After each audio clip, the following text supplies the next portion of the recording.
Actually healthy ಅಂತ ಹೇಳಿದ್ರೆ daily motion ಮಾಡ್ಬೇಕಂತ ಇಲ್ಲ. ಅಂಡ್ ಎಷ್ಟು ಫ್ರೀಕ್ವೆಂಟ್ಲಿ ಮಕ್ಳು ಮೋಷನ್ ಮಾಡ್ಬೇಕು that depends again on the age. More than how frequently your child is passing, ಅದು ಮೋಷನ್ ಕ್ವಾಲಿಟಿ ಹೇಗಿದೆ ಅಂತ ಇಸ್ ಇಂಪಾರ್ಟೆಂಟ್. ತುಂಬಾ ಗಟ್ಟಿಯಾಗಿದ್ಯಾ, ಇಲ್ಲ ತುಂಬಾ ನೀರಾಗಿದ್ಯಾ, ಇಲ್ಲ ಮಗು ತುಂಬಾ ಸ್ಟ್ರೈನ್ ಮಾಡ್ಕೊಂಡು ಮೋಷನ್ ಮಾಡ್ತಾ ಇದೆಯಾ, ದಟ್ ಈಸ್ ಇಂಪಾರ್ಟೆಂಟ್. ಈಗ ಹಲ್ ಬರುವಂತ ಟೈಮ್ ಅಲ್ಲಿ ಮಕ್ಳಿಗೆ ಜ್ವರ ಬರುತ್ತೆ ಹೇಳ್ತಾರೆ, ಅಂದ್ರೆ ಅದು ಹಲ್ ಬರೋ ರೀಸನ್ ಆತರ ಆಗೋದು ಅಥವಾ ಬೇರೆ ಏನಾದ್ರು ರೀಸನ್ಸ್ ಇರುತ್ತಾ ಹೇಗೆ ಅಂತ? ಆಕ್ಚುಲಿ ಹಲ್ ಬರಕ್ಕೂನು ಜ್ವರ ಬರಕ್ಕೂನು ಏನೋ ಸಂಬಂಧ ಇಲ್ಲ. ಆದಷ್ಟು ಸೆಲ್ಫ್ ಮೆಡಿಕೇಶನ್ ಮಾಡಬಾರ್ದು. ಬಟ್ ಎಮರ್ಜೆನ್ಸಿಗೆ ಪ್ಯಾರಾಸಿಟಮಾಲ್ ಕೊಡೋದು no problem. But dose check ಮಾಡಿ ಕೊಡ್ಬೇಕು. ಸಣ್ಣ ವಯಸ್ಸಲ್ಲಿ ಎಸ್ಪೆಷಲಿ 1.5 ತಿಂಗಳಿಂದ 4.5 ತಿಂಗಳಿಗೆ ಇರುವ ವ್ಯಾಕ್ಸಿನ್ಸ್ ತುಂಬಾ ಪೇರೆಂಟ್ಸ್ ಸ್ಕಿಪ್ ಮಾಡ್ತಾರೆ. ಮೈಲ್ಡ್ ಆಗಿ ಕೋಲ್ಡ್ ಇದೆ, ಇಲ್ಲ ಮೈಲ್ಡ್ ಫೀವರ್ ಇದೆ ಅಂತ ಹೇಳ್ಬಿಟ್ಟು ಹೋಗೋದಿಲ್ಲ. ಮತ್ತೆ ಅದು ಪುನಃ ಆ ಡೋಸೇಜ್ ಸ್ಕಿಪ್ ಆಗಿರೋದ್ರಿಂದ ಅದೇ ಕಾಯಿಲೆ ಮಗು ಸಫರ್ ಆಗುತ್ತೆ. ಇನ್ನು ಮಕ್ಕಳಿಗೆ ಕೊಡುವಂತ ಫುಡ್ ಬಗ್ಗೆ ನಾವು ನೋಡೋದಾದ್ರೆ, ಗಟ್ಟಿ ಆಹಾರ ಕೊಟ್ರೆ ರಾತ್ರಿ ಇಡೀ ಚೆನ್ನಾಗಿ ನಿದ್ರೆ ಮಾಡ್ತಾರೆ ಮಕ್ಕಳು, ಏನು ತೊಂದ್ರೆ ಆಗೋದಿಲ್ಲ, ಅವ್ರ ಪಾಡಿಗೆ ಅವ್ರು ಇರ್ತಾರೆ ಅಂತ ಕೆಲವು ಪೇರೆಂಟ್ಸ್ ಅನ್ಕೋತಾರೆ. ಸೊ ನೈಟ್ ಟೈಮ್ ಅಲ್ಲಿ ಮಕ್ಕಳಿಗೆ ಗಟ್ಟಿ ಆಹಾರ ಕೊಡೋದು ಬೆಸ್ಟ್ ಹೇಗೆ? ನೀವು ಹೇಗೆ ಅಂತ ಹೇಳಿದ್ರೆ ಎವ್ರಿ 2-3 ಅವರ್ಸ್ ನಮ್ಮ REM ಸ್ಲೀಪ್ ಅಂತ ಹೇಳ್ತೀವಿ, ಆದ್ರೆ ಅದು deep sleep. So deep sleep ಆದ್ಮೇಲೆ ಒಂದ್ ಸಬ್ ಕಾನ್ಶಿಯಸ್ ಸ್ಟೇಟಿಗೆ ಬರ್ತೀವಿ ನಾವು, ಮತ್ತೆ ನೆಕ್ಸ್ಟ್ ಸೈಕಲ್ ಆಫ್ ಸ್ಲೀಪಿಗೆ ಹೊಟ್ಟೋಗ್ತೀವಿ. ಸೊ ಮಕ್ಳು ಏನಾಗುತ್ತೆ ಅಂತ ಹೇಳಿದ್ರೆ ಆ ಒಂದ್ ಸ್ಲೀಪ್ ಸೈಕಲ್ ಆದ್ಮೇಲೆ ಅವ್ರಿಗೆ ಎಚ್ಚರ ಆಗುತ್ತೆ. ಸಣ್ಣ ಮಕ್ಳಿಗೆ ಅಂದ್ರೆ 3 ತಿಂಗಳಿಂದ ಕಮ್ಮಿ ಇರೋರ್ ಮಕ್ಳಿಗೆ around 16 to 18 hours sleep is very important. So ನಾವು 1 ವರ್ಷ 3 ತಿಂಗಳಿಂದ 1 ವರ್ಷ 6 ತಿಂಗಳವರೆಗೂ ಕಾಯಬಹುದು ಮಗು ನಡೀಲಿಕ್ಕೆ. ಸೊ ಅದಕ್ಕಿಂತ ಜಾಸ್ತಿ ಡಿಲೇ ಆಗಿ ಇಲ್ಲ ಅದಕ್ಕಿಂತ ಬೇರೆ ಏನಾದ್ರು ಅಸೋಸಿಯೇಟೆಡ್ ಪ್ರಾಬ್ಲಮ್ಸ್ ಇದ್ರೆ ಮಾತ್ರ ಡೆವಲಪ್ಮೆಂಟಲ್ ಡಿಲೇ ಅಂತ ಹೇಳ್ತೀವಿ. ಇವಾಗಂತೂ ಟಿವಿ ಫೋನ್ ಮಕ್ಳಿಗೆ ತೋರಿಸುವಂತೂ ಜಾಸ್ತಿ ಆಗಿರುತ್ತೆ. ಅಂದ್ರೆ ಮಗು ಊಟ ಮಾಡಿಲ್ಲ ಅಂದ್ರೆ ಮೊಬೈಲ್ ತೋರಿಸ್ತಾರೆ, ಅಥವಾ ಅಲ್ಲಿ ಯಾರು ಮ್ಯಾನೇಜ್ ಮಾಡಕ್ಕಿಲ್ಲ ಅಂದ್ರೆ ಟಿವಿ ಬಿಟ್ಬಿಡ್ತಾರೆ, ಕಾರ್ಟೂನ್ ನೋಡು ಅಂತ ಬಿಟ್ಬಿಡ್ತಾರೆ. ಸೊ ಈ ರೀತಿ ಹೆಚ್ಚು ಸ್ಕ್ರೀನ್ ಟೈಮ್ ಜಾಸ್ತಿ ಆಗೋದ್ರಿಂದ ಮಕ್ಕಳಲ್ಲಿ ಏನಾದ್ರು ಪ್ರಾಬ್ಲಮ್ ಆಗುತ್ತಾ? ಇದು ಆಟಿಸಮ್ಗೆ ಕಾರಣ ಆಗುತ್ತಾ ಹೇಗೆ?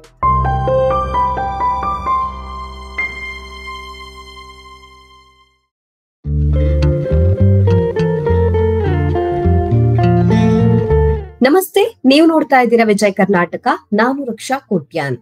ಮಕ್ಕಳನ್ನ ಸಾಕುವಂಥದ್ದು ಕೂಡ ಒಂದು ದೊಡ್ಡ ಚಾಲೆಂಜ್ ಅಂತಲೇ ಹೇಳ್ಬೋದು. ಯಾಕೆಂತ ಹೇಳಿದ್ರೆ ಇತ್ತೀಚಿನ ದಿನಗಳಲ್ಲಿ ನಾವು ಹಿಂದಿನ ಕಾಲಕ್ಕೆ ಕಂಪೇರ್ ಮಾಡಿದ್ರೆ ಇರುವಂತಹ 1-2 ಮಗುವನ್ನ ಸಾಕುವಂಥದ್ದು ಕೂಡ ಒಂದು ದೊಡ್ಡ ವಿಚಾರವೇ ಆಗಿರುತ್ತೆ. ಅವುಗಳ ಆರೋಗ್ಯ ಸಮಸ್ಯೆ ಆಗಿರ್ಬೋದು, ಮುಂದೆ ಫ್ಯೂಚರ್ ಹೇಗೆ ಅನ್ನುವಂತ ಟೆನ್ಷನ್ ಕೂಡ ಇವಾಗಿನ ಪೇರೆಂಟ್ಸ್ ಇರುತ್ತೆ. ಸೊ ನಮ್ಮ ಟೆಕ್ನಾಲಜಿ ಎಷ್ಟೇ ಮುಂದುವರೆದಿದ್ರು ಕೂಡ ಮಕ್ಕಳನ್ನ ಸಾಕುವಂತ ವಿಚಾರದಲ್ಲಿ ಇವತ್ತಿಗೂ ಕೂಡ ಕೆಲವೊಂದಿಷ್ಟು ತಪ್ಪು ಕಲ್ಪನೆಗಳಾಗಿರ್ಬೋದು ಅಥವಾ ಮಿತ್ಸ್ ಈಗ್ಲೂ ಕೂಡ ಇದೆ. ಹಾಗಿದ್ರೆ ಮಕ್ಕಳನ್ನ ಸಾಕುವಂತ ವಿಚಾರದಲ್ಲಿ ಅಥವಾ ಅವುಗಳ ಬೆಳವಣಿಗೆಯ ಟೈಮ್ ನಲ್ಲಿ ನಾವ್ ಯಾವೆಲ್ಲ ಮಿಸ್ಟೇಕ್ಸ್ ಅನ್ನ ಮಾಡ್ತಾ ಇದ್ದೇವೆ, ಸೊ ಪೋಷಕರು ಎಷ್ಟು ಎಚ್ಚರವಾಗಿರ್ಬೇಕು, ಈ ಎಲ್ಲ ವಿಚಾರದ ಬಗ್ಗೆ ಹೆಚ್ಚಿನ ಮಾಹಿತಿಯನ್ನ ತಿಳಿಸ್ಕೊಡೋದಕ್ಕೆ ಇವತ್ತು ನಮ್ ಜೊತೆ ಜಾಯ್ನ್ ಆಗಿದ್ದಾರೆ doctor Swati Rao, consultant paediatrician and paediatric intensivist, KMC hospital, Mangalore. Doctor, ಕಾರ್ಯಕ್ರಮಕ್ಕೆ ಸ್ವಾಗತ. ನಮಸ್ತೆ, ಧನ್ಯವಾದ. Thank you doctor. ಡಾಕ್ಟರ್, ಈಗ ನಾವು ನೋಡಬಹುದು ಟೆಕ್ನಾಲಜಿ ತುಂಬಾ ಮುಂದುವರೆದಿದೆ, ನಾವು AI ಯುಗದಲ್ಲಿ ಇದೀವಿ. ಬಟ್ ಹಾಗಿದ್ರೂ ಕೂಡ ಮಕ್ಕಳನ್ನ ಸಾಕುವಂತ ವಿಚಾರದಲ್ಲಿ ಇವತ್ತಿಗೂ ಕೂಡ ಪೇರೆಂಟ್ಸ್ ಹತ್ರ ತುಂಬಾ ಗೊಂದಲಗಳಿರುತ್ತೆ. ಮತ್ತೆ ಅವರು ಅಂದುಕೊಂಡಿರುವಂತ ವಿಚಾರಗಳು ತಪ್ಪಿರಬಹುದು. ಸೊ ಅದು ಮಿತ್ಸ್ ಆಗಿರ್ಬೋದು, ಮಿಸ್ಕನ್ಸೆಪ್ಷನ್ ಆಗಿರ್ಬೋದು. ಸೊ ಇವಾಗ್ಲೂ ಕೂಡ ಈ ರೀತಿ ಇರೋದಕ್ಕೆ ಕಾರಣ ಏನು, ನಿಮ್ಮ ಅನುಭವದ ಪ್ರಕಾರ ಹೇಳೋದಾದ್ರೆ? ಸೊ ನಮ್ಮ ಅನುಭವ ಪ್ರಕಾರ ಅಂದ್ರೆ V C 2 types of parents. One is the people who don't believe in the traditions. So that is modern parenting. Innೊಂದು group is still believe what the elders say. ಮನೆಯಲ್ಲಿ ಇರುವ ಹಿರಿಯರು ಏನ್ ಹೇಳ್ತಾರೆ ಅದನ್ನ ನಂಬ್ಕೊಂಡ್ ಬಂದಿರೋದು. ಸೊ ಈ ಫಸ್ಟ್ ಗ್ರೂಪ್ ಆಫ್ ಪೇರೆಂಟ್ಸ್ ಗೆ ಏನ್ ಚಾಲೆಂಜಸ್ ಅಂತ ಹೇಳಿದ್ರೆ ಅವ್ರದ್ದು only source is media. So media like ChatGPT or Instagram, Facebook, ಅದರಲ್ಲಿ ಏನೇನ್ ನೋಡ್ತಾರೆ ಅದನ್ನ ಬಿಲೀವ್ ಮಾಡಿ ಅದನ್ನ ಫಾಲೋ ಮಾಡ್ತಾರೆ. ಸೊ ಮೀಡಿಯಾದಲ್ಲಿ ಇರುವ ಇನ್ಫಾರ್ಮೇಶನ್ ಎಲ್ಲಾನು ಕರೆಕ್ಟ್ ಅಲ್ಲ. So many wrong things are there. Especially ನಮ್ಮ ಇಂಡಿಯನ್ ಕಲ್ಚರ್ ಮತ್ತು ವೆಸ್ಟರ್ನ್ ಕಲ್ಚರ್ ಗೆ ತುಂಬಾ ಡಿಫ್ರೆನ್ಸ್ ಇದೆ. So these modern parents, they follow what the Westerners say. So that is the challenge faced by the modern parents. So ಇನ್ನೊಂದು group of parents is tradition, fear. So ಮನೆಯಲ್ಲಿ ಹಿರಿಯವರು ಹೇಳೋದನ್ನ follow ಮಾಡ್ಲೇಬೇಕು ಅಂತ ಹೇಳಿ ಕೆಲವ್ರು ಮಾಡ್ತಾರೆ. ಮತ್ತೆ ಇನ್ನೊಂದು ಫಿಯರ್, ಈಗ ಫಾರ್ ಎಕ್ಸಾಂಪಲ್ ಮನೇಲಿರೋ ಅಜ್ಜಿ ಹೇಳ್ತಾರೆ ಗಾಳಿ ಕರ್ಕೊಂಡು ಹೋಗ್ಬೇಡ ಕೋಲ್ಡ್ ಆಗತ್ತೆ, ಇಲ್ಲ ಹಾಲ್ ಕೊಡ್ಬೇಡ ಕಫ ಆಗತ್ತೆ. ಸೊ ಅದನ್ನ ಅವರು ಟ್ರೆಡಿಷನಲ್ ಇಂದ ಬಂದಿರುವಂತ ಒಂದು ವಿಚಾರ. ಸೊ ಅದನ್ನ ಬಿಲೀವ್ ಮಾಡೋದು, ಫಾಲೋ ಮಾಡೋದು ಮಾಡ್ಲೇಬೇಕಾಗತ್ತೆ, ಬಿಕಾಸ್ ಹಿರಿಯರಿರೋ ರೆಸ್ಪೆಕ್ಟ್ ಇರೋದ್ರಿಂದ. So that is a challenges face by the parents who are getting guidance from the people at home. So ಮತ್ತೆ ಲ್ಯಾಕ್ ಆಫ್ ಆಕ್ಸೆಸ್. ಈಗ ಪೀಡಿಯಾಟ್ರಿಷಿಯನ್ಸ್ ಏನಾಗುತ್ತೆ ಅಂದ್ರೆ ಕ್ಲಿನಿಕಲಿ ತುಂಬಾ ಪೇಷಂಟ್ಸ್ ಇರ್ಬೇಕಾದ್ರೆ ಕರೆಕ್ಟ್ ಆಗಿ ಇನ್ಫಾರ್ಮೇಶನ್ ಕೊಡಕ್ಕೆ ಇರಲ್ಲ. The only source of correct information is to consult your pediatrician with all the questions. But ತುಂಬಾ ಜನ ಡಾಕ್ಟರ್ಸ್ಗೆ ಅಷ್ಟು ಎಕ್ಸ್ಪ್ಲೇನ್ ಮಾಡುವಷ್ಟು ತಾಳ್ಮೆ ಮತ್ತೆ ಟೈಮ್ ಎರಡೂ ಇರಲ್ಲ. So lack of access to correct information is also a challenge. So these three things are the problems. ಹೌದು, ಒಂದ್ ಕಡೆ ಎಕ್ಸ್ಟ್ರೀಮ್ ಆಗಿ ಸೋಷಿಯಲ್ ಮೀಡಿಯಾನ ನಂಬೋರ್ ಇರ್ತಾರೆ, ಇನ್ನೊಂದ್ ಕಡೆ ಟ್ರೆಡಿಷನಲ್ ರೂಟ್ ಅನ್ನೇ ನಂಬುವಂತ ಒಂದಿಷ್ಟು ಜನ ಇದ್ದೇ ಇರ್ತಾರೆ. That is the main problem ಅಂತ. Yes. So we see both kinds of parents coming. So ಇನ್ನು ಬೇರೆ ತರ ಸಪೋರ್ಟ್ ಕೊಡ್ಬೇಕಾಗುತ್ತೆ. ಹೌದು. ಸೊ ಅವ್ರು ಯೋಚನೆ ಮಾಡುವಂತ ರೀತಿ ಡಿಫ್ರೆಂಟ್ ಆಗಿರುತ್ತೆ ಅಲ್ವಾ. ಸೊ ಅವ್ರನ್ನ ಕನ್ವಿನ್ಸ್ ಮಾಡೋದು ಕೂಡ ಒಂದ್ ಚಾಲೆಂಜ್ ಆಗಿರುತ್ತೆ ನಿಮ್ಗೆ. ಡಾಕ್ಟರ್, ಈಗ ಯೂಶಲಿ ಮಕ್ಳ ವಿಚಾರದಲ್ಲಿ ಬಂದಾಗ ಮಕ್ಳು ಮೋಷನ್ ಮಾಡಿಲ್ಲ ಅಂತ ಹೇಳಿದ್ರೆ ಪೇರೆಂಟ್ಸ್ ಗೆ ತುಂಬಾನೇ ಭಯ ಆಗುತ್ತೆ. ಹಾಗೇನೆ ಡೈಲಿ ಮೋಷನ್ ಮಾಡಿದ್ರಷ್ಟೇ ಮಕ್ಳು ಹೆಲ್ದಿ ಆಗಿರ್ತಾರೆ ಅಂತ ಕೆಲವು ಪೇರೆಂಟ್ಸ್ ಅನ್ಕೊಂಡಿರ್ತಾರೆ. ಇದ್ರ ಬಗ್ಗೆ ಏನ್ ಹೇಳ್ತೀರಾ ನೀವು?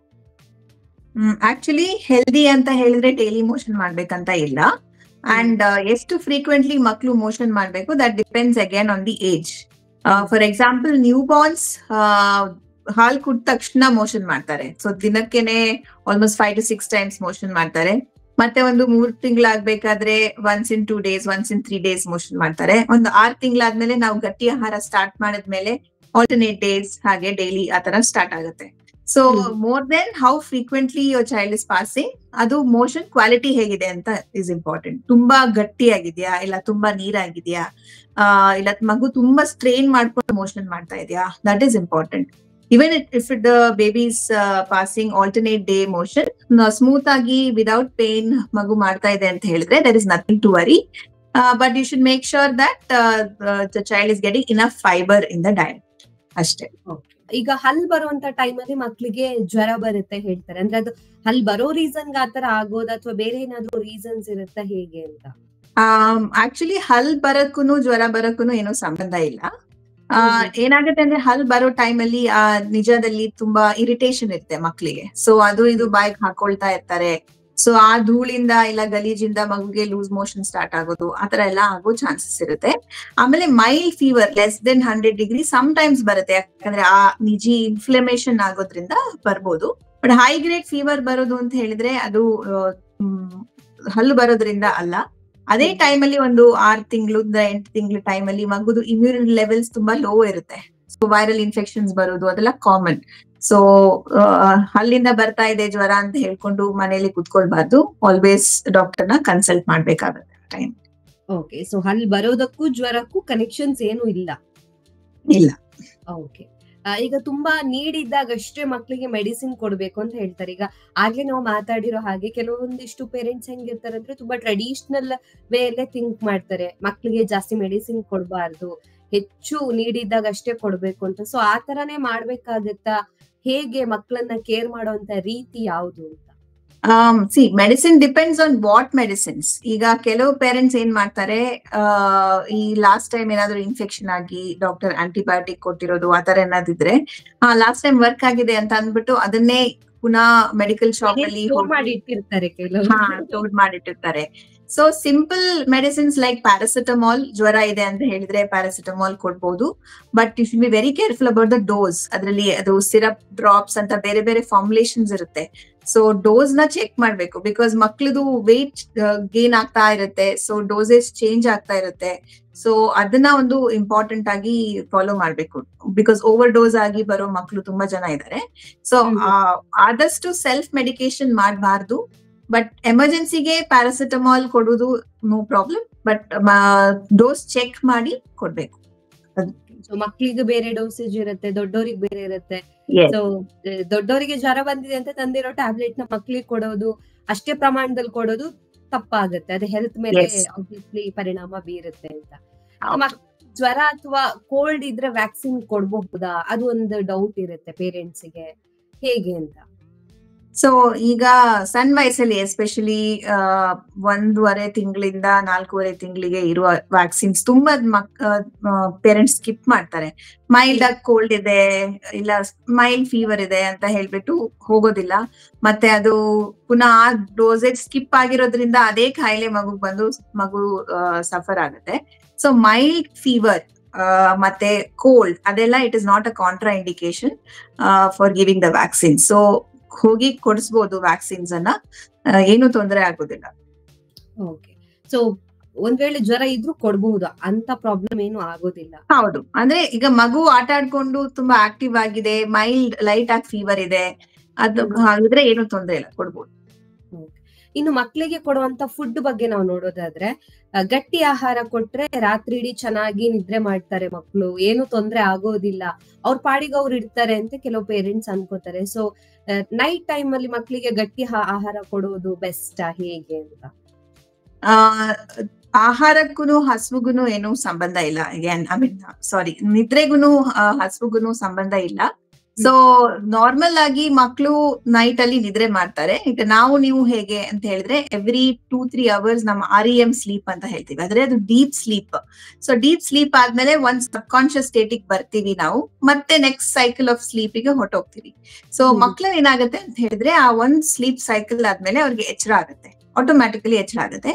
Most of the children go back to the next cycle of sleep without any problem. ಇಲ್ಲಾಂದ್ರೆ ಅವ್ರಿಗೆ ಜಸ್ಟ್ ಎತ್ಕೊಂಡು ತಟ್ಬಿಟ್ರೆ ಅವರು they will go back to the sleep. So ತುಂಬಾ ಆಹಾರ ಕೊಟ್ಟು ಮಲಗಿಸಿದ್ರೆ ಮಾತ್ರ ಮಗು ಮಲಗುತ್ತೆ ಅಂತ ಅದು ಹೇಳೋದು it's a myth. So normal ಆಗಿ ಈವ್ನಿಂಗ್ ಏನ್ ಕೊಡ್ತೀರಾ, ಇಲ್ಲ ಡಿನ್ನರ್ ಟೈಮ್ ಅಲ್ಲಿ ಏನ್ ಫುಡ್ ಕೊಡ್ತೀರಾ ಅಷ್ಟು ಕೊಟ್ಟು ಮಲಗಿಸಿದ್ರೆ ಮಗು ಮಲಗುತ್ತೆ. ತುಂಬಾ ಆಹಾರ ಕೊಟ್ಟು ಮಲಗಿಸ್ಬೇಕಂತ ಏನಿಲ್ಲ. ನೈಟ್ ಅಲ್ಲಿ ಮಗು ಹೇಳೋದು is not because of hunger, it is mainly because the sleep cycle is over, ಅದಕ್ಕೋಸ್ಕರ ಮಗು ಹೇಳುತ್ತೆ ಅಷ್ಟೇ. ಹಾಗಾದ್ರೆ ಇದು ಕೂಡ ಒಂದ್ ರೀತಿ ಮಿತ್ ಅಂತಲೇ ಹೇಳ್ಬಹುದು. ಹೌದು. ಸೊ ಕೆಲವರು ಏನ್ ಅನ್ಕೋತಾರೆ ಅಂದ್ರೆ ಡೇ ಟೈಮ್ ಅಲ್ಲಿ ಮಕ್ಕಳನ್ನ ಜಾಸ್ತಿ ಮಲ್ಗಕ್ ಬಿಟ್ರೆ ರಾತ್ರಿ ಇಡೀ ಮಲ್ಗಲ್ಲ, ರಾತ್ರಿ ಮಗುನು ಮಲ್ಗಲ್ಲ, ನಮ್ಮನ್ನು ಮಲ್ಗಕ್ ಬಿಡಲ್ಲ ಅಂತ ಅನ್ಸುತ್ತೆ. ಸೊ ಹಾಗಾದ್ರೆ ರಾತ್ರಿ ಹೊತ್ತು ಮಕ್ಳು ಮಲಗ್ಬೇಕು ಅಂದ್ರೆ ಡೇ ಟೈಮ್ ಅಲ್ಲಿ ಮಲ್ಗೋದಕ್ ಬಿಡ್ಬಾರ್ದು ಮಕ್ಳನ್ನ, ಹೇಗೆ ಅಂತ? ಅದೂನು ಬಿಗ್ ಮಿತ್. ಈಗ ನಾರ್ಮಲ್ ಆಗಿ ಹೇಗಂದ್ರೆ, ಈಗ new Born babies they sleep for 18 to 20 hours, ಆಯ್ತಾ? So around 3 months they sleep for around 15 to 16 hours. So this is including night and day. ಆಮೇಲೆ ಒಂದು 6 months ಆಗ್ಬೇಕಾದ್ರೆ ಒಂದು 10 hours, 10 to 12 hours ಮಲಗ್ತಾರೆ. 1 year, 2 year ಆಗ್ಬೇಕ the duration will come down to 10 hours. So ಈ 10 hours sleep ಅಲ್ಲಿ most of the sleep is in the night. But morning ಅಲ್ಲೂ ಮಕ್ಕಳಿಗೆ ನಿದ್ರೆ ಬೇಕಾಗುತ್ತೆ. ಅರೌಂಡ್ 1 year ಆಗ್ಬೇಕಾದ್ರೆ ಮಾರ್ನಿಂಗ್ 1 hour ಮತ್ತೆ ಆಫ್ಟರ್ನೂನ್ ಲಂಚ್ ಆದ್ಮೇಲೆ 1 hour ಹಂಗೆ ಮಗು ಮಲಗಿಸ್ಬೇಕಾಗತ್ತೆ. ಅದು normal need of the baby. ಆ 1 year ನಂತರ ಯೂಶಲಿ ಮಧ್ಯಾಹ್ನದ ಊಟ ಆದ್ಮೇಲೆ ಒಂದು 1 or 2 hours ನ್ಯಾಪ್ ಬೇಕಾಗತ್ತೆ ಎಲ್ಲ ಮಕ್ಕಳಿಗೆ. ಸೊ ಅದನ್ನ ನಾವು ಎಬ್ಸ್ಬಿಟ್ಟು ರಾತ್ರಿ ಮಲಗ್ತಾರೆ ಅಂತ ಹೇಳಿ ಮಾಡೋದು ತಪ್ಪು. So up to 2 years afternoon nap is very important for babies. ಮತ್ತೆ again I want to stress upon, ರಾತ್ರಿ ಏಳೋದು ಮಕ್ಕಳು it's not because of hunger, it is mainly because ಆ ಸ್ಲೀಪ್ ಸೈಕಲ್ ಮುಗ್ದಿರೋದ್ರಿಂದ ಅವ್ರು ಹೇಳ್ತಾರೆ. Just comforting them is enough to make them go back to sleep.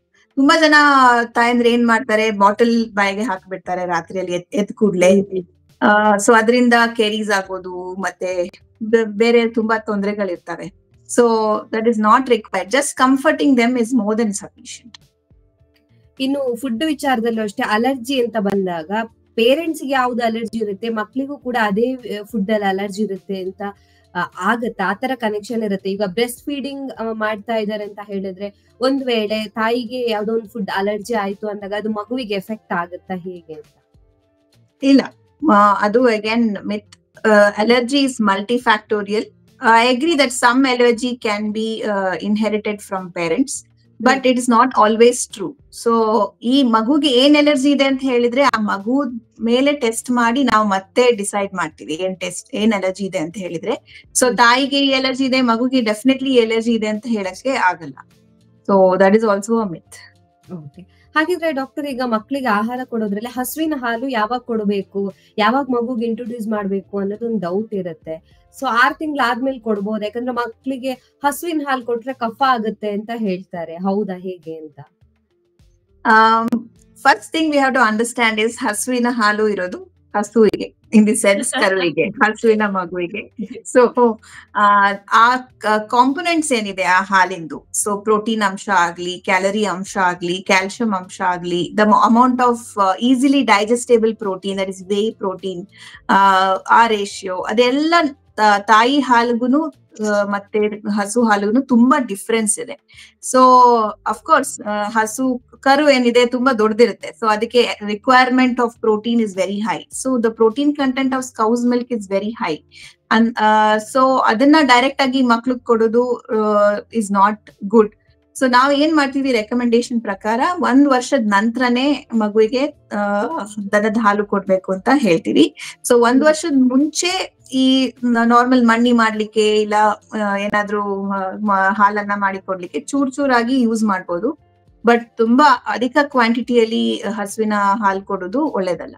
ಆಮೇಲೆ ಹಸುವಿನ ಹಾಲಿಂದ ಕಫ ಅಂತೂ ಗ್ಯಾರಂಟಿ ಆಗಲ್ಲ. It is a good source of calcium and protein. So 1 ವರ್ಷದ ನಂತರದ ಮಕ್ಕಳಿಗೆ ಹಸುವಿನ ಹಾಲು ಕೊಡ್ಬೋದು ಸೇಫ್ ಆಗಿ. ಓಕೆ, ಸೊ 1 ವರ್ಷ ಆದ್ಮೇಲೆ ಕೊಡೋದ್ರಿಂದ ಯಾವ ಪ್ರಾಬ್ಲಮ್ ಕೂಡ ಆಗೋದಿಲ್ಲ ಅಂತ. ಸೊ 3 ತಿಂಗಳು ಒಳಗಿನ ಮಕ್ಕಳು ಹಗ್ಲೊತ್ತಲ್ಲೂ ಕೂಡ ಮಸ್ಟ್ ಆಗಿ ಮಲಗಲೇಬೇಕು, ರಾತ್ರಿನೂ ಮಲಗಬೇಕು. ಸೊ ಆತರ ಏನಾದ್ರು ಇದೆಯಾ? ಸಣ್ಣ ಮಕ್ಳಿಗೆ ಇಷ್ಟು ನಿದ್ರೆ ಆಗ್ಬೇಕು, ಒಂದಿಷ್ಟು ವರ್ಷ ಆದ್ಮೇಲೆ ಇಷ್ಟು ಹೊತ್ತು ಮಲಗಬೇಕು, ಸೊ ಈ ತರ ರೂಲ್ಸ್ ಏನಾದ್ರು ಇದೆಯಾ ಅಂತ? It is not rules. Each child is different. Some children sleep less, some children sleep more. But as I already told, ಸಣ್ಣ ಮಕ್ಕಳಿಗೆ ಅಂದ್ರೆ 3 ತಿಂಗಳಿಂದ ಕಮ್ಮಿ ಇರೋ ಮಕ್ಕಳಿಗೆ around 16 to 18 hours sleep is very important. So ಅವರಿಗೆ they keep taking short naps in the daytime also. 3 ತಿಂಗಳ ನಂತರ ನೈಟ್ ಅಲ್ಲಿ ಒಂದು 4-5 ಗಂಟೆ ಕಂಟಿನ್ಯೂಸ್ ಆಗಿ ಮಲ್ಗಕ್ಕೆ ಸ್ಟಾರ್ಟ್ ಮಾಡ್ತಾರೆ. ಬಟ್ ಅಲ್ಲೂ ತಾಯಂದ್ರು ಮಾಡೋ ಮಿಸ್ಟೇಕ್ ಏನಂದ್ರೆ, ರಾತ್ರಿ ಮಲ್ಗಿರೋ ಮಗುನ ಎಬ್ಸಿ 2 hour ಆಯ್ತು ಎಬ್ಸ್ಬಿಟ್ಟು ಹಾಲ್ ಕೊಡೋಣ, ಆ ಮಗು ಹಸ್ವಾಗುತ್ತೋ ಏನೋ ಅಂತ. ಆ ತರ ಬೇಕಾಗಿಲ್ಲ.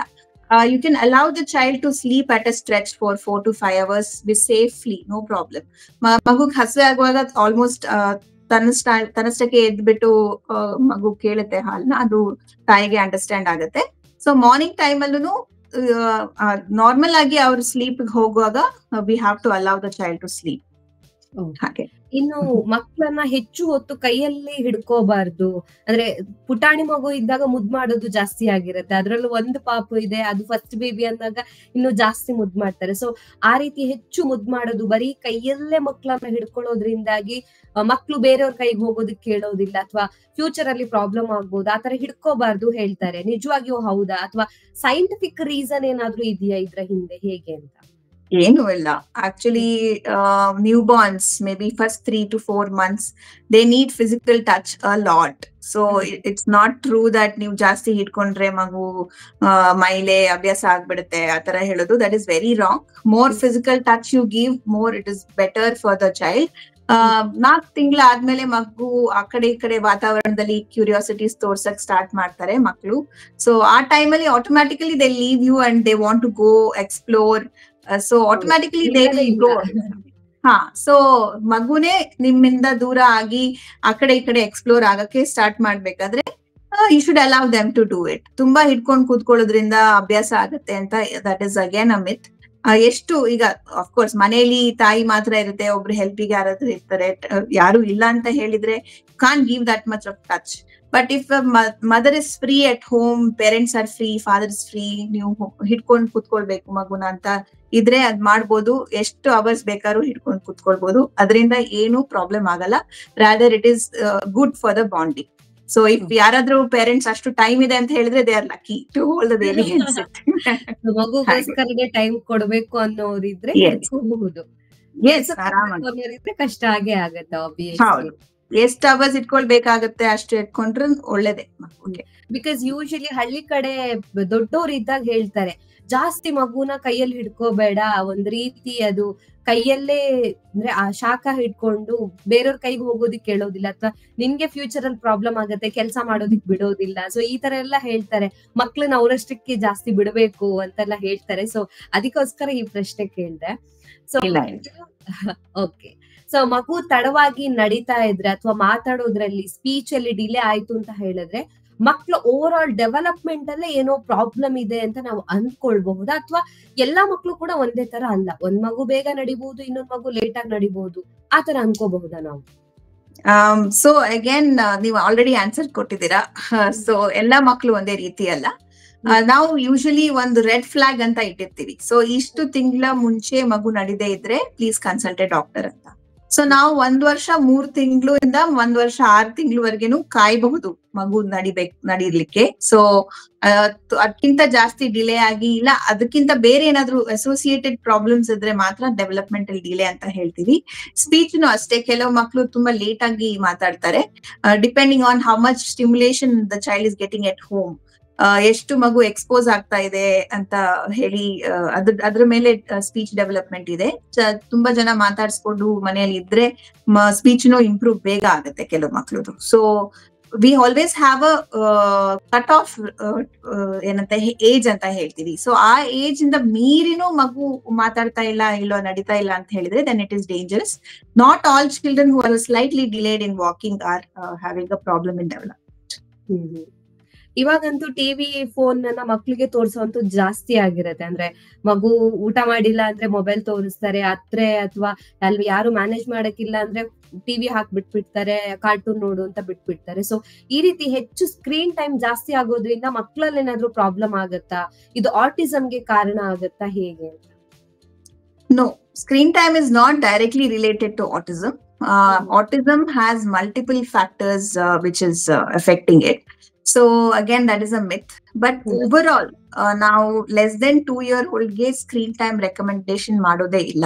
ಯಾಕಂತ ಹೇಳಿದ್ರೆ human to human interaction is more important than screen interaction ಆ time ಅಲ್ಲಿ. So the overall social development of the child ಗೆ ಅದು ಎಫೆಕ್ಟ್ ಇದೆ. So ಸ್ಪೀಚ್ ಡಿಲೇ ಆಗುತ್ತೆ ಬಿಕಾಸ್ ಕಂಟಿನ್ಯೂಸ್ ಸ್ಕ್ರೀನ್ ನೋಡ್ತಾ ಇದೆ, ಮಗು ಮಾತಾಡ್ತಾ ಇಲ್ಲ ಅಂತ ಹೇಳಿದ್ರೆ ಸ್ಪೀಚ್ ಡಿಲೇ ಆಗೋ ಚಾನ್ಸಸ್ ಇರುತ್ತೆ. ಇಲ್ಲ ಸೋಷಿಯಲಿ ಆಕ್ವರ್ಡ್, ಮಗು ಫುಲ್ ಟೈಮ್ ಮನೆಯಲ್ಲಿ ಸ್ಕ್ರೀನ್ ನೋಡ್ಕೊಂಡಿರೋದ್ರಿಂದ ಸೋಷಿಯಲ್ ಗ್ಯಾದರಿಂಗ್ಸ್ ಗೆ ಹೋಗ್ಬೇಕಾದ್ರೆ ಮಗು ಒಂಥರ ಸ್ಟ್ರೆಸ್ಡ್ ಔಟ್ ಆಗುತ್ತೆ because child is not use to social gatherings. So ಆ ತರದಲ್ಲಿ ಮೈನರ್ ಪ್ರಾಬ್ಲಮ್ಸ್ ಆಗೋ ಚಾನ್ಸ್ ಇರುತ್ತೆ ಎಕ್ಸೆಸಿವ್ ಸ್ಕ್ರೀನ್ ನೋಡೋದ್ರಿಂದ. But directly it is not related to autism. Okay, ಹಾಗಿದ್ರೆ ಆಟಿಸಮ್ ಬರೋದಕ್ಕೆ ಕಾರಣ ಏನು ಅಂತ? So see, autism again it is called ASD, that is autism spectrum disorders ಅಂತ ಹೇಳಿ. ಸೊ ಅದು ಮಲ್ಟಿಫ್ಯಾಕ್ಟೋರಿಯಲ್ ಇರುತ್ತೆ, ಜೆನೆಟಿಕ್ ಬೇಸಿಸ್, ಜೆನೆಟಿಕ್ ಕಂಡೀಷನ್ಸ್ ಇರುತ್ತೆ, ಮತ್ತೆ ವಾತಾವರಣದಲ್ಲೂ ಕಂಡೀಷನ್ಸ್ ಇರುತ್ತೆ. So it is different ball game. So before telling the child is having autism ನಾವು ಸುಮಾರು test ಗಳು ಮಾಡ್ತೇವೆ, ಸ್ಕ್ರೀನಿಂಗ್ ಟೆಸ್ಟ್, ಕ್ವೆಶ್ಚನೇರ್ಸ್ ಇರುತ್ತೆ. ಸೊ ಆಮೇಲೆ ನಾವು ಆಟಿಸಮ್ ಅಂತ ಡಯಾಗ್ನೋಸ್ ಮಾಡ್ತೀವಿ. ಸೊ ಅಷ್ಟರವರೆಗೆ ನಾವು ಆಟಿಸಮ್ ಇದೆ ಮಗುವಿಗೆ ಅಂತ ಹೇಳಿ ಲೇಬಲ್ ಮಾಡೋದ್ಕಿಂತ lot of criteria is there. So it is a spectrum disorder. ಈಗ ಮಕ್ಕಳು ಡೆವಲಪ್ಮೆಂಟ್ ಅಲ್ಲಿ ಹುಡುಗಿ ಅಂತ ನೋಡಿದಾಗ ಹುಡುಗರು ಹುಡುಗಿಯರಿಗಿಂತ ನಿಧಾನವಾಗಿ ಬೆಳೀತಾರೆ ಅಂತ ಹೇಳ್ತಾರೆ. ಇದು ಮಿಥ್ ಅಥವಾ ಹೌದಾ ನಿಜವಾಗಿಯೂ ಅಂತ? ಅದನ್ನು again a myth. There are so many boys who develop faster than girls. So usually ಒಂದು ಟ್ರೆಂಡ್ ಏನ್ ನೋಡ್ತೀವಿ ಅಂದ್ರೆ ಮಾತಾಡೋದು ವಿಷಯದಲ್ಲಿ ಆಗ್ಲಿ, ಇಲ್ಲ ಕೈ ಯೂಸ್ ಮಾಡೋ ವಿಷಯದಲ್ಲಾಗ್ಲಿ ಅದು ಸ್ವಲ್ಪ ಹುಡುಗಿರ್ ಫಾಸ್ಟ್ ಆಗಿರ್ತಾರೆ ಅಂತ ಹೇಳ್ತಾರೆ. ಬಟ್ ನಡೆದಾಡೋದು ಓಡೋದು ಅದರಲ್ಲಿ ಹುಡುಗರು ಫಾಸ್ಟ್ ಇದಾರೆ ಅಂತ ಹೇಳಿ. But again it doesn't apply to each and every child. So again it is a myth. Okay, so almost ನಾವು ಮಿತ್ಸ್ ಬಗ್ಗೆನೆ ಇವತ್ತು ಮಾತಾಡಿದೀವಿ ಅಂತ ಅನ್ಸುತ್ತೆ, ಡಿಸ್ಕಸ್ ಮಾಡಿದೀವಿ ಅಂತ. ಇನ್ನು ಅಂದ್ರೆ ಮಕ್ಳನ್ನ ನೋಡಿದಾಗ ಯಾರಿಗಾದ್ರೂ ಕೂಡ ಮುದ್ದು ಮಾಡ್ಬೇಕು ಅಂತ ಅನ್ಸುತ್ತೆ. ಸೊ ಸಣ್ಣ ಮಕ್ಳಿಗೆ ಹೊರಗಡೆಯಿಂದ ಬಂದಿರೋ ಅನ್ನೊಂದ್ ಪರ್ಸನ್ ಕೂಡ ಒಂದ್ಸತಿ ಕೆನ್ನೆ ಮುಟ್ಟಿ ಕಿಸ್ ಮಾಡ್ತಾರೆ. ಆದ್ರೆ ಕೆಲವೊಂದ್ ಪೇರೆಂಟ್ಸ್ ಇರುತ್ತೆ, ಬೇರೆಯವ್ರ ಹತ್ರ ನನ್ ಮಗುನ ಮುಟ್ಟಿಸ್ಕೋಬಾರ್ದು, ಸ್ಪೆಷಲಿ ಕಿಸ್ ಮಾಡಿದ್ರೆ ಮಗುಗೆ ಇನ್ಫೆಕ್ಷನ್ ಆಗುತ್ತೇನೋ ಅಂತ.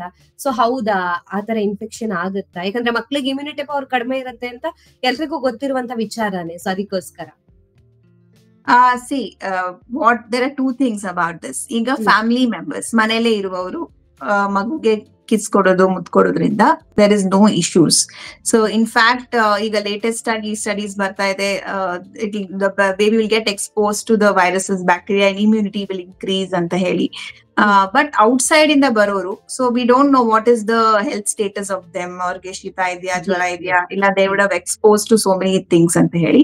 ಸೊ ಔಟ್ಸೈಡ್ ಇಂದ ಬರೋರು ಮಗುಗೆ ಕಡಲ್ ಮಾಡೋದೆಲ್ಲ that is very fine, but hygienic ಆಗಿ may be after you come home wash your hands, ಆಮೇಲೆ you can cuddle with the child and give a kiss, that is not a problem ಅಂತ ಹೇಳಿಕ್ ಇಷ್ಟಪಡ್ತೇನೆ. So there is no direct issue with people in the family members ಕೊಡೋದ್ರಿಂದ ಏನು ತೊಂದರೆ ಆಗಲ್ಲ.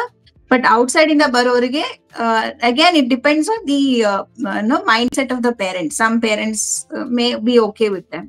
So if you go to the west and all, it is a very big mistake if you directly go and touch somebody else's child. Ali tumba formalities jasti. So first you might have to take permission from the parent before even touching the child. So it depends on the parents and their mindset ಅಷ್ಟೇ. Okay okay. ಇನ್ನು ಮಕ್ಕಳಿಗೆ ಜಾಸ್ತಿ ದಪ್ಪ ಕಾಡಿಗೆ ಹಾಕಿದ್ರೆ future ಅಲ್ಲಿ ಅವರಿಗೆ ಹುಬ್ಬು ದಪ್ಪ ಬರುತ್ತೆ ಅಂತ ಹೇಳ್ತಾರೆ, ಹೌದಾ ಡಾಕ್ಟರ್? ಇಲ್ಲ ಇಲ್ಲ, ನೀವ್ ಎಷ್ಟು ಕಾಡಿಗೆ ಹಾಕಿದ್ರು ಆ ಮಗುಗೆ ಎಷ್ಟು ಜೆನೆಟಿಕ್ ಪೊಟೆನ್ಶಿಯಲ್ ಇದೆ ಹುಬ್ಬು ತಿಕ್ಕಾಗಿ ಬರ್ಲಿಕ್ಕೆ, ಅಷ್ಟೇ ತಿಕ್ಕಾಗಿ ಬರುತ್ತೆ. So that is not in our control. ಇನ್ನೊಂದು ವಿಷಯ, ಈ ಹುಬ್ಬದ್ ಬಂತಲ್ವಾ, ಸಿಮಿಲರ್ ಟು ಹೇರ್. ನಾವು ಈ ಮಗುಗೆ ಫುಲ್ ತಲೆ ಶೇವ್ ಮಾಡ್ ಕೂಡ್ಲೆ ಹೊಸ ಹೇರ್ ತಿಕ್ಕಾಗಿ ಬರುತ್ತೆ. That is also a myth, because ನೀವು ಶೇವ್ ಮಾಡ್ಬೇಕಾದ್ರೆ ಅದು ಹೇರ್ ಫಾಲಿಕಲ್ಸ್ ಏನಂತೀವಿ, ಅದು ರೂಟ್ಸ್ ಇನ್ನು ಒಳಗಡೆನೆ ಇರುತ್ತೆ. So you are just chopping off the visible hair ಅಷ್ಟೇ. Hair follicles will be the same which was there at birth, right? So the hair growth is depends on the genetics of the child rather than shaving the head. As a ritual you can always shave the head, but doing it again and again so that hair ತುಂಬಾ thick ಆಗಿ ಬರುತ್ತೆ ಅಂತ ಮತ್ತೆ ಕೂದಲು ತೆಗ್ಸೋದ್ರಿಂದ ಏನು ಪ್ರಯೋಜನ ಇಲ್ಲ. Okay. ಇದನ್ನ ಬಿಟ್ಟು ಡಾಕ್ಟರ್, ನಿಮಗೆ ಗೊತ್ತಿರೋ ಹಾಗೆ ಈಗ ಪೇರೆಂಟ್ಸ್ ಅಥವಾ ಗ್ರ್ಯಾಂಡ್ ಪೇರೆಂಟ್ಸ್ ಇರ್ತಾರೆ ಮನೆಯಲ್ಲಿ. ಸೊ ಅವ್ರು ಕೆಲವೊಂದಿಷ್ಟು ವಿಚಾರಗಳನ್ನ ನಮ್ಮ ಮಗು ಬಗ್ಗೆ ಹೇಳಿರ್ತಾರೆ, ಅಂದ್ರೆ ಅವ್ರ ಎಕ್ಸ್ಪೀರಿಯನ್ಸ್ ಬೇಸ್ಡ್ ಮೇಲೆ ಹೇಳಿರ್ತಾರೆ, ಬಟ್ ಸ್ಟಿಲ್ ಅದು ಒಂದು ರೀತಿಯ ಮಿತ್ ಆಗಿರುತ್ತೆ, ಅದು ಅಂದ್ರೆ ಸೈಂಟಿಫಿಕಲಿ ಅದು ಪ್ರೂವ್ ಆಗಿರೋದಿಲ್ಲ. ಸೊ ಆತರ ವಿಚಾರಗಳೇನಾದ್ರೂ ಇದೆಯಾ, ಗೊತ್ತಿರೋದಿದ್ಯಾ?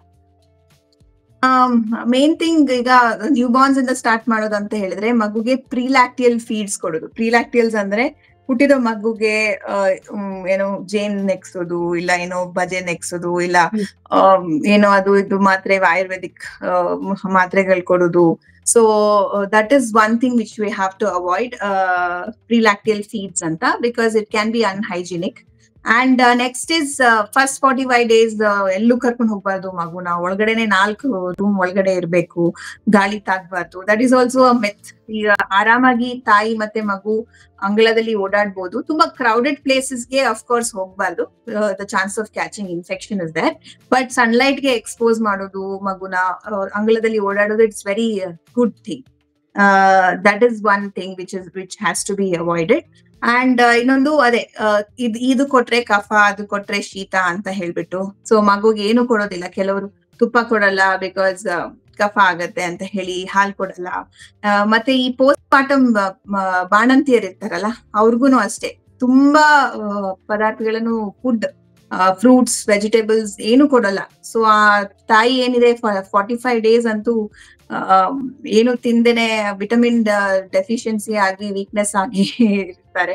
So you should definitely give fruits and vegetables and enough hydration for these people, so that ಅವ್ರಿಗೆ ಮಿಲ್ಕ್ ಔಟ್ಪುಟ್ ಚೆನ್ನಾಗಿ ಬರಬೇಕು.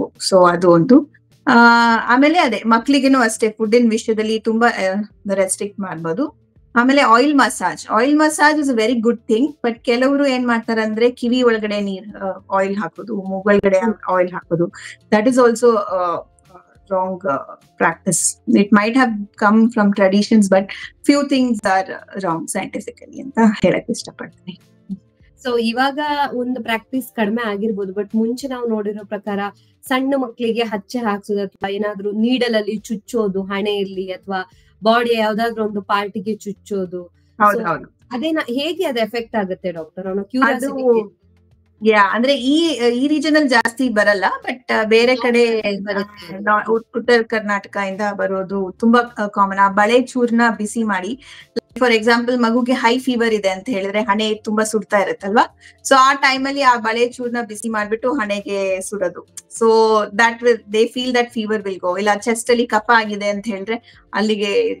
So that is a very harmful practice ಅಂತ ಹೇಳಕ್ ಇಷ್ಟಪಡ್ತೀನಿ. So anyways it is not going to cure the problem the child has ಅಂತ ಹೇಳಕ್ ಇಷ್ಟ. Doctor, ಕೊನೆಯದಾಗಿ ಮಕ್ಕಳನ್ನ ಕೇರ್ ಮಾಡ್ಬೇಕಾದ್ರೆ ಪೇರೆಂಟ್ಸ್ ಗೆ ಏನಾದ್ರು ಟಿಪ್ಸ್ ಕೊಡ್ತೀರಾ? ಅದ್ರಲ್ಲೂ ಕೂಡ ಕೆಲವರು ಈಗ ಫಸ್ಟ್ ಬೇಬಿ ಆಗಿರುತ್ತೆ, ಅವ್ರಿಗೆ ಎಕ್ಸ್ಪೀರಿಯನ್ಸ್ ಇರೋದಿಲ್ಲ, ಮಗು ಹೇಗ್ ನೋಡ್ಕೋಬೇಕು ಅನ್ನೋ ಒಂದು ಭಯ ಇರುತ್ತೆ. ಮಗು ಒಂದ್ ಸಣ್ಣದಾಗಿ ಜ್ವರ ಬಂದ್ರು ಕೂಡ ಭಯ ಪಡೋರು ಇರ್ತಾರೆ. ಬಿಕಾಸ್ ಮುಂಚೆ ಎಲ್ಲ ಹೆಂಗೆ ಅಂತ ಹೇಳಿದ್ರೆ ಒಂದು ದೊಡ್ಡ ಕುಟುಂಬ ಇತ್ತು, ಎಕ್ಸ್ಪೀರಿಯನ್ಸ್ ಆಗ್ತಿತ್ತು, ಮನೆಯವ್ರನ್ನ ನೋಡ್ತಾ ಇದ್ರು. ಬಟ್ ಇವಾಗ ಆತರ ಇಲ್ಲ, ನ್ಯೂಕ್ಲಿಯರ್ ಫ್ಯಾಮಿಲಿ ಆಗ್ತಾ ಇದೆ. ಮೇ ಬಿ ಅದು ಒನ್ ಆಫ್ ದ ರೀಸನ್ ಆಗಿರ್ಬೋದು ಪೇರೆಂಟ್ಸ್ ಗೆ ಒಂದಿಷ್ಟು ಭಯ ಬರೋದಕ್ಕೆ. ಸೊ ಹಾಗಿದ್ರೆ ಪೇರೆಂಟ್ಸ್ ಗೆ ಯಾವ ಟಿಪ್ಸ್ ಕೊಡಕ್ ಇಷ್ಟ ಪಡ್ತೀರಾ?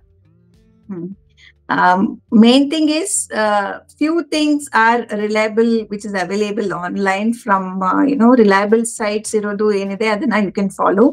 But you have these vaccination visits, so 1.5-2.5-3 ತಿಂಗಳಿಗೆ anyways you have to visit the doctor for vaccines. ಆ time ಅಲ್ಲಿ ನಿಮ್ಗೆ ಏನೇನ್ ಡೌಟ್ಸ್ ಇದೆ can make a list and clarify with your pediatrician rather than following what is available on the media. Because ಈಗ ನಮ್ಗೆಲ್ಲರಿಗೂ ಅದೇ challenge, ಮೀಡಿಯಾದಲ್ಲಿ ಯಾವ್ದನ್ನ ನಂಬೋದು ಯಾವ್ದನ್ನ ಬಿಡೋದು. That is the main challenge. Actually ಸತ್ಯ ಇದ್ರೂ ಕೂಡ ಅದನ್ನ ನಂಬೋದಿಕ್ ಆಗೋದಿಲ್ಲ, ಸುಳ್ಳನ್ನೇ ನಂಬಿರ್ತೀವಿ. ಹೌದು.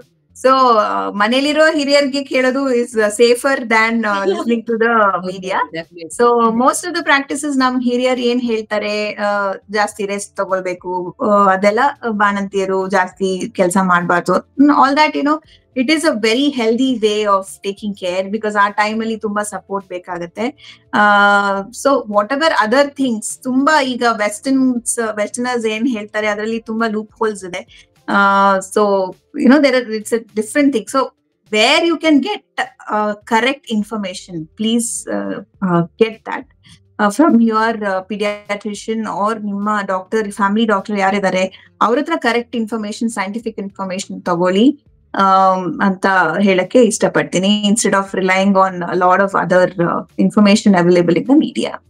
Okay, thank you so much doctor. ನಮ್ಮ ಇವತ್ತಿನ ಈ ಒಂದು ವೆಬಿನಾರ್ ನಲ್ಲಿ ಮಕ್ಕಳ ಬಗ್ಗೆ ಕೇರ್ ತಗೊಳ್ಳೋದ್ರಲ್ಲಿ ಮಿತ್ಸ್ ಯಾವ್ದೆಲ್ಲ ಇತ್ತು, ಸೊ ಯಾವ್ದು ಟ್ರೂ ಯಾವ್ದು ಫ್ಯಾಕ್ಟ್ ಅನ್ನೋದನ್ನ ಬಗ್ಗೆ ತುಂಬಾ ಚೆನ್ನಾಗಿ ತಿಳಿಸ್ಕೊಟ್ಟಿದ್ರೆ, ಹಾಗೇನೆ ಪೇರೆಂಟ್ಸ್ ಗೆ ಒಂದಿಷ್ಟು ಟಿಪ್ಸ್ ಅನ್ನ ಕೂಡ ಕೊಟ್ಟಿದ್ದೀರಾ. Thank you so much. Thank you for the opportunity. And here at KMC Hospital we have 24 hours service ide.